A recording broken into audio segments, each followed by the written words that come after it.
Toi dont on n'a pas encore coupé le pied, écoute-moi bien. Donc tu souffres de diabète, écoute-moi très bien. Les petits signaux dont tu as aujourd'hui, c'est un peu ta santé de demain. Peut-être tu blagues avec parce que oui, le diabète est une maladie silencieuse. Donc tu peux avoir le diabète, peu importe qu'on va te dire que c'est ton régime la priorité. Du moment où on te met un médicament, tu te dis ok ça va, j'ai le médicament. Donc je peux absolument manger même comme je veux, je peux faire ce qui me plaît. Tu vas boire, tu vas manger gras, tu vas manger sucré, tu vas faire tu vas te retrouver dans les réunions avec tes amis, tu vas te retrouver dans les invités bizarres, tu vas manger. Mais ce que tu ne sais pas, c'est qu'il y aura un jour où ça va te rattraper, oui, tôt ou tard. Ça commence par tes vaisseaux qui vont commencer à péter et puis il y aura plein de conséquences. Et puis si tu ne fais pas attention, oui, tu finiras par voir les jambes coupées ou encore tu vas aller en dialyse. Donc écoute-moi bien, si aujourd'hui tu es diabétique, sache qu'il y a d'autres maladies qui vont s'ajouter si tu ne suis pas ton régime. Tu peux même avoir l'hypertension artérielle encore.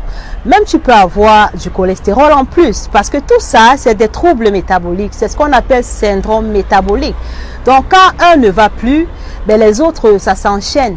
Et crois-moi, il ne suffit pas de maigrir. Donc il ne suffit même pas de maigrir parce que là, ton cas devient un peu spécifique. Ton cas devient sérieux et il faut bien prendre ça au sérieux dans ton régime. Tu dois suivre et c'est ça ton premier médicament. Donc tu dois comprendre surtout que tu ne dois pas paniquer.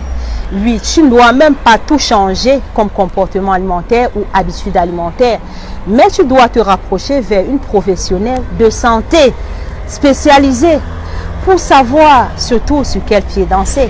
Parce que si tu te mets à écouter les histoires d'Internet, bon, c'est vrai qu'aujourd'hui, il y a pas mal de professionnels, comme moi-même sur Internet.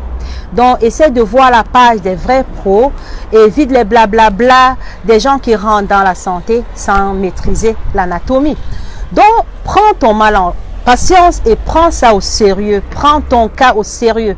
Donc, je te répète, l'alcool que tu buvais n'importe comment, la cigarette et même l'activité physique que tu faisais n'importe comment. Oui, tu dois faire du sport, mais tu dois savoir que l'hyperglycémie peut aller avec l'hypoglycémie. Donc tout ça, on doit te dire comment tu dois faire. Et c'est très vital pour toi aussi que tu puisses faire du sport, mais pas aller n'importe comment, comme je sais pas, comme sportif, voilà, de haut niveau quoi. Écoute-moi bien. Tu dois surtout manger suivant ton régime. C'est pas des régimes draconiens, c'est juste savoir quoi mettre dans ton plateau repas, quoi mettre avec quoi pour que ton pancréas cesse de souffrir ou encore que